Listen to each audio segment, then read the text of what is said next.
বুঝলি, ভেন্ডি, পাঁচু, ঘোতন এভাবে শুয়ে বসে জীবন কাটানো আর চলবে না রে। তাহলে কি এখন থেকে দাঁড়িয়ে দাঁড়িয়ে আড্ডা মারবে গুলটে মামা? পাঁচু, এই গুলটে গুহর কথা অত লাইটিং মানে হালকা ভাবে নিস না। কথাগুলোর একটা ভেরি ভেরি ডিপ মানে আছে, বুঝেছিস? ডিপে গিয়ে মানেগুলো বোঝার চেষ্টা কর। মানে গুলটে মামা, থাক থাক থাক, ওই দেখো। আবার আবার কি হলো? মানে কথা, এত ঝকমারি আর পারা যাচ্ছে না। জেলা গোবিন্দ,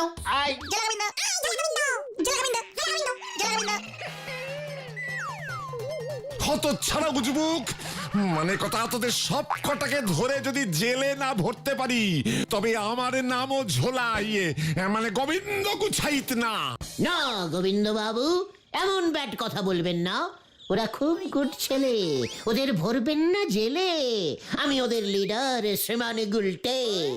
ভালো ছেলের এই নমুনা, মানে কথা, স্কুল পত্র ছেড়ে চুড়ে পাড়ার মোড়ে মোড়ে আড্ডা মেরে বেড়ায়, কাজকর্ম করে না, ভালো ছেলে। মানে কথা, যেমন দল তেমন তার লিডার, আর আমাকে বলে কিনা ঝোলা। গোবিন্দ বাবু একদম ভুল শুনেছেন। ওরা খুব ঝুলতে ভালোবাসে তো। পেঁপে গাছে খালি খালি দোল খায় আর বলে ঝোলে ঝোলে ঝোলা গোবিন্দ দোলে। গুলটে! না না না না না, মানে কথা, এর কিছু একটা বিহিত আমায় করতেই হবে। এর কিছু একটা বিহিত আমায় করতেই হবে।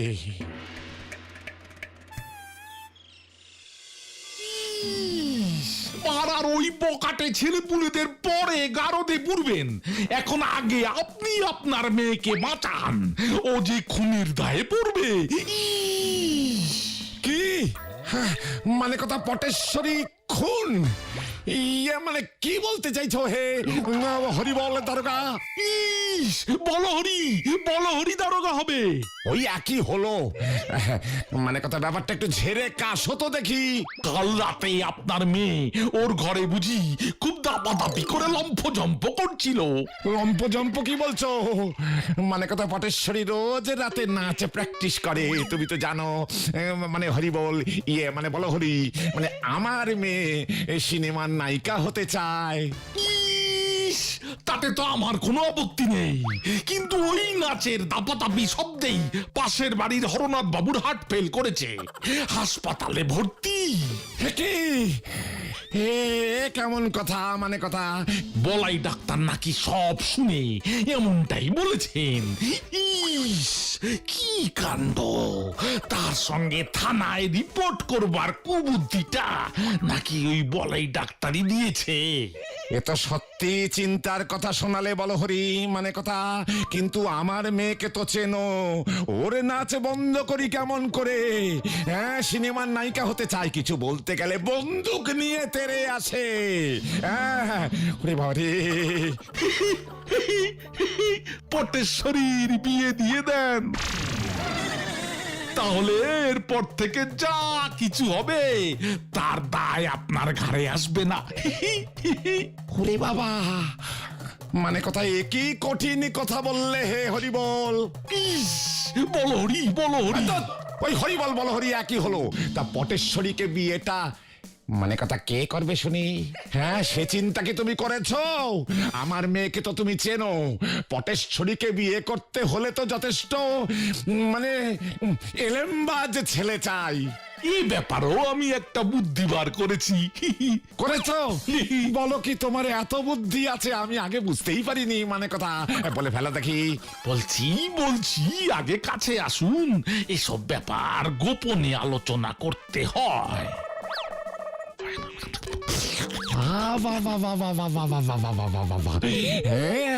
আরো বুদ্ধি আছে দেখছি। মানে কথা,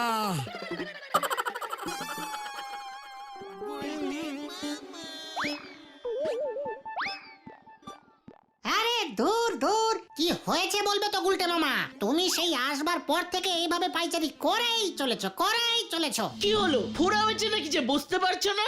খতন, মাউথ শাট কর বলে দিলাম। এক গভীর ষড়যন্ত্র চলছে আমার বিরুদ্ধে।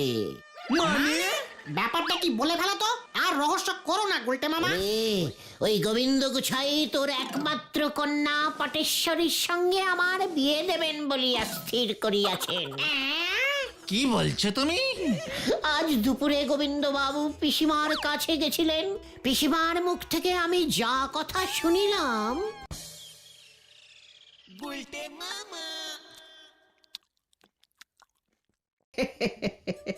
গুলটে, তোকে একটা কথা বলি শোন।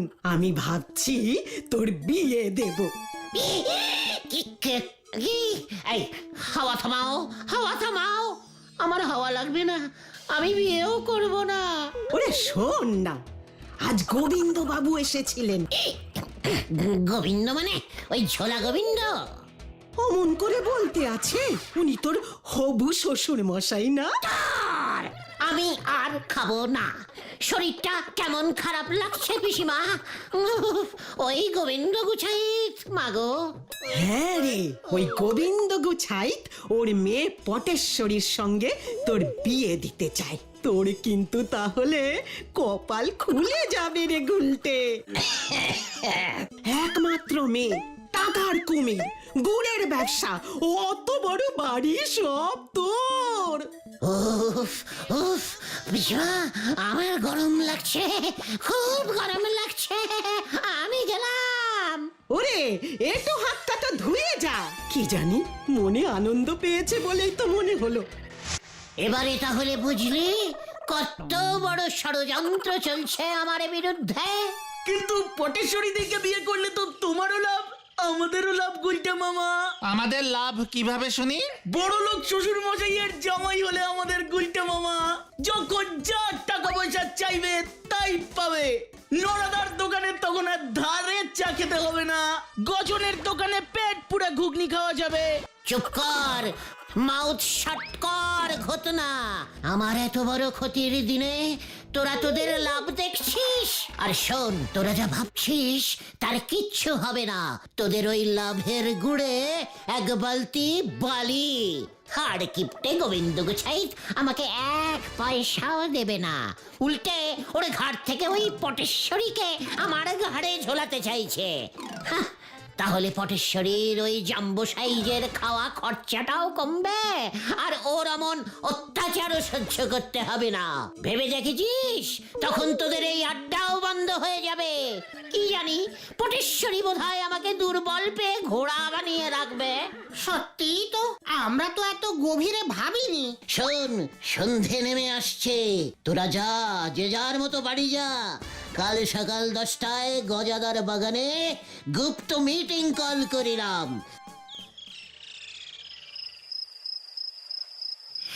এই ছিল আমার কপালে, শেষ পর্যন্ত এই পটেশ্বরী মাগো। এই পোড়ামুখ, এই ওঠ ওঠ বলছি। এই তো উঠেছি মা। মা? একি মা বলছিস কেন তুই? আমি তোর বউ হব একটু পর। নাম নাম বলছি। এই তো নামছি। চল চল এবার। বিয়ে করবে না আমায়, তুই বিয়ে করবি, তোর 14 গোষ্ঠী বিয়ে করবে। কোথায় যাব? বিয়ে করতে। ঠিক আছে। এই তো করতাছি।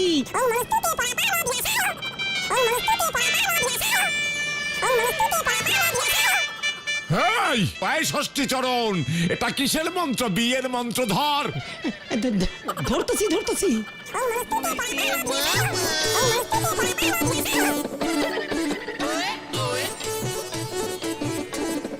বাবা জীবন, কইতেছিলাম কি যে তোমার গলা থেকে গলাটা না, মানে তোমার গলা থেকে মালাটা খুললা ওই মা ধরনীর গলায় পরাইয়া দাও।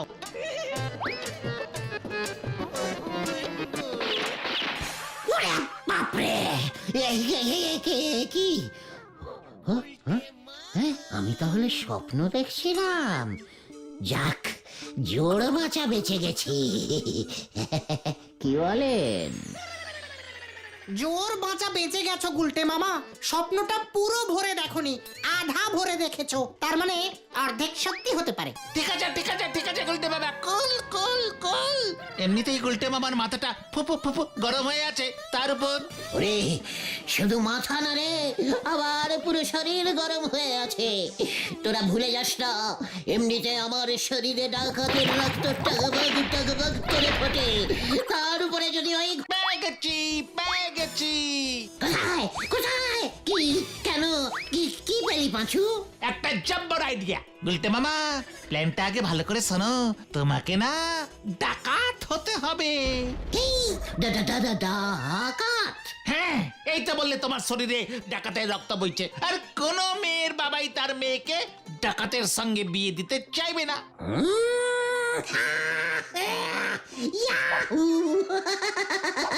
মক্ষম প্ল্যান বার করেছিস পাঁচু, আর এই জন্য তুই আমাকে গজনের দোকানের ঘুগনি খাইয়ে দিস। চপ বাবা।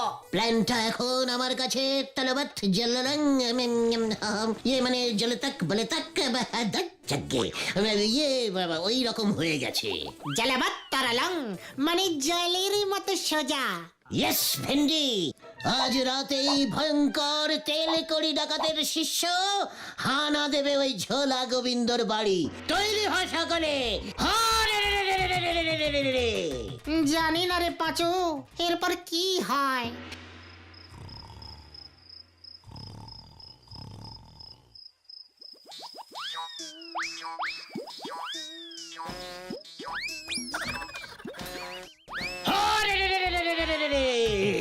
দরজা খোল গোবিন্দ, দরজা খোল। ডাকাত এসেছে দরজায়, দরজা খোল। কে? আরে এত রাতে চিৎকার করে কোন আহাম্মক? আমি ভয়ঙ্কর তেল কড়ি ডাকাতের শিষ্য, দরজা খোল। কি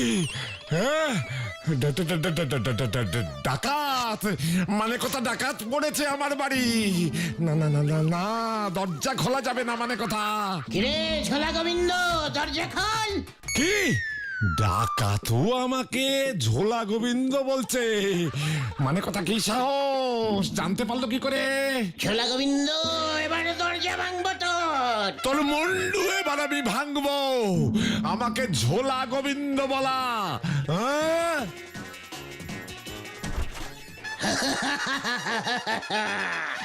এই আমি ডাকাত, আমি ভয়ঙ্কর ডাকাত। এই তুই গুলটে না? হ্যাঁ, মানে কথা তাই বলি। ডাকাত আমার ঝোলা গোবিন্দ নামটা জানলো কেমন করে? মানে কথা তুই তুই আবার ডাকাত হলি কবে থেকে উজবুক? অনেকদিন। তেল কড়ি ডাকাতের রক্ত বইছে আমার শরীরে। কার রক্ত? হ্যাঁ, আরে তেল কড়ি ডাকাতের রক্ত বইছে আমার শরীরে। আরে রে রে রে রে রে রে রে। তাই বুঝি? হ্যাঁ, মানে কথা তাহলে তো ভালোই হলো। ইয়ে মানে ভালো হলো কেমন করে? আমি ডাকাত হলে আপনার বুঝি ভালো লাগবে ঝোলা? এভাবে ইয়ে মানে গোবিন্দ বাবু মেসমশাই। না, আমার ভালো লাগবে না। আমার জামাই রাত বিরেতে ডাকাতি করে বেড়াবে, মানে কথা তা কোন শ্বশুর মশাইয়ের ভালো লাগবে শুনি?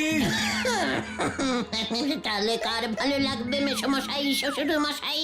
ওই হরিবল, ইয়ে মানে বলো হরি দারোগার, ওর অনেক দিন ধরে ইচ্ছে, মানে কথা একটা জ্যান্ত ডাকাতে ধরবে। এমন নেতানো একটা জ্যান্ত ডাকাতে পেলে বলো হরি সহজেই ধরে গারদে পুরে রাখতে পারবে, মানে কথা। কি কেষ্ট ঘুরে গেল, এখানে আবার গারদ কেন? তোকে গারদে বন্দি করে, মানে কথা তোকে গারদে বন্দি করেই আমার মেয়ের সঙ্গে তোর বিয়ে দেব। ডাকাতি করা, হ্যাঁ, মানে কথা ডাকাতি করা তোমার ছুটে যাবে। এই কেন করেছে বাবা?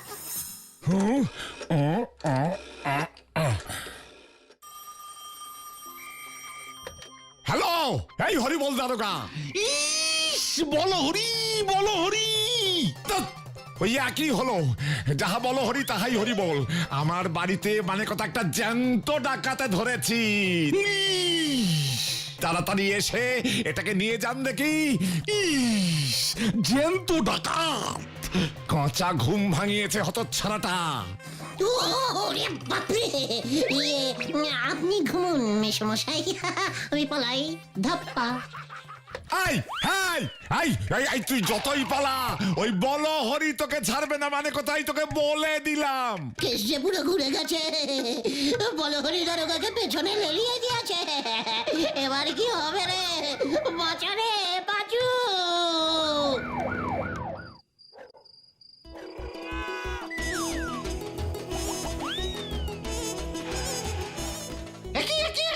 কি আছে গুলটে বাবা?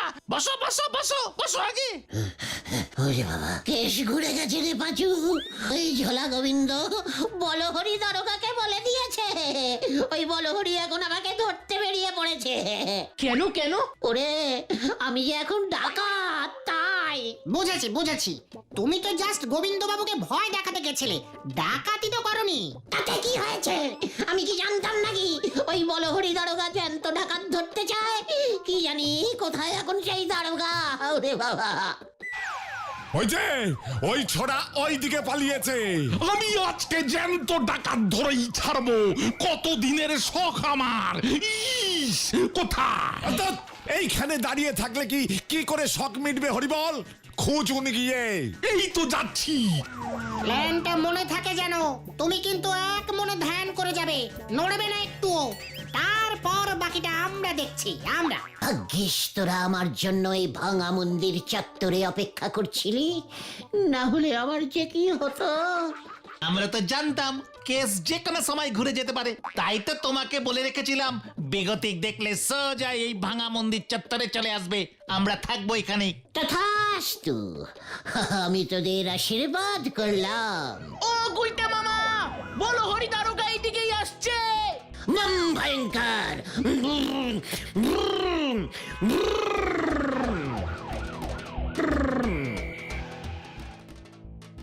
ইস, আমি ঠিক ভেবেছি এই ভাঙা মন্দির চত্বর যত সব চোর ডাকাতে রাখা হয়েছে এই গুলটে ডাকাত। একই স্যার এসব কি করছেন? কেন ডাকাত ধরছি? আরে কতদিনের শখ আমার। এক পিস অন্তত এক পিস জ্যান্ত ডাকাত ধরবো। ধরবেন না স্যার, ধরবেন না, গুলটে মামাকে ধরবেন না, সর্বনাশ হবে, সর্বনাশ। সর্বনাশ কার? কেন? কিভাবে? গুলটে বাবা গভীর ধ্যানে বসেছে, ভয়ঙ্করী দেবীর ধ্যান। ডাকাত তো গুলটে মামার এই ধ্যান যে ভাঙাবে তার নির্ঘাত কি হবে জানেন? আমাশা। দিনের মধ্যে কম করে 56 বার যাওয়া আসা যাওয়া করতে হবে। সারা জীবন হেলেঞ্চার কলমি শাক খেতে হবে তাকে। এই বলে দিলুম কিন্তু দারোগা বাবু। না। তবে আমি ওকে ধরবো কেমন করে? আমি না দারোগা। জানি তো, কিন্তু এখন তো ধরতে পারবেন না। ধ্যান মগ্ন অবস্থায় ধরলেই কিন্তু। ওরে বাবা, না, তা ওর ধ্যান কতক্ষণ চলবে? 100 বছর হতে পারে। বেশ কড়া ধ্যান তো, আর ধ্যানে জমে গেলে 400 বছরও এই ধ্যান চলতে পারে। এসব কি বলছো তোমরা ছোকরা? 100 বছর, 400 বছর, তোমরা কতদিনে 1 বছর হিসেব করেছো বলো তো? ওরে বাবা রে! ওরে বাবা! ধ্যান ভঙ্গ। পালা রে পাঁচু, পালা! আমিও তোকে ছাড়বো না। ওরে বাবা রে! ওরে থাম রে, হতচ্ছাড়া! আমাদের ধরতে পারে না। উই, থাম রে হতচ্ছাড়া, আমি আর পাচ্ছি না। ও গুলটে মামা, আরে থামো। আমি থামতে পারছি না রে, আমার ব্রেক ফেল করে গেছে রে। বাপরে বাপ! একই নামো তুমি গুলটে মামা। না, আমি এখন ঝুলন্ত ধ্যান করবো রে। এই যে আমি এসে পড়েছি। কোথায় ওই গুলটে ডাকাত? কোথায়? ওই যে স্যার, গাছে ঝুলছে। ওই, ওই, গুলটে মামা যে এখন আর নামবে না স্যার। কেন? ঝুলন্ত ধ্যান করছে তো, নামানো যাবে না, খবরদার। এখানেও ধ্যান। সময় পেলেই তো গুলটে মামা ধ্যান করে, শুয়ে শুয়ে, বসে বসে, ঝুলে ঝুলে, কি কঠিন ধ্যান, ভাঙানোই যায় না।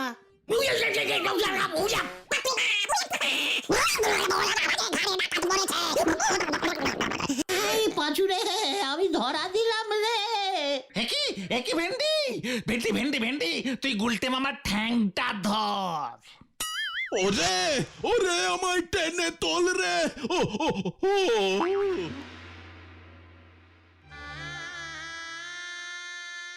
ও পাঁচুরে, আরে গাছের ডালায় পিঁপড়া ছিল,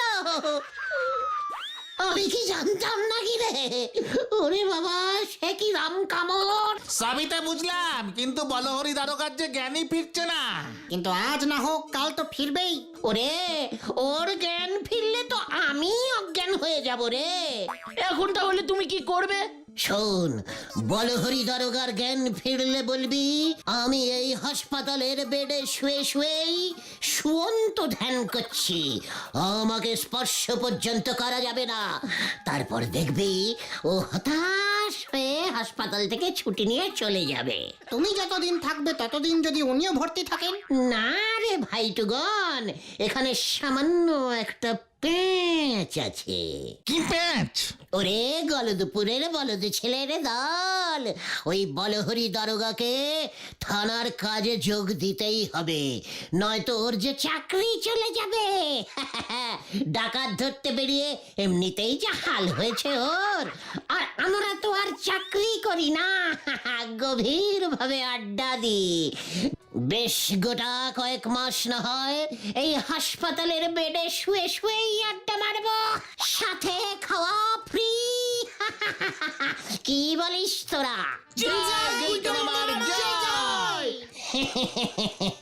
এটা হলো গুলটের প্যাঁচ, এক প্যাঁচেতেই সবাই হয় ঘ্যাঁ।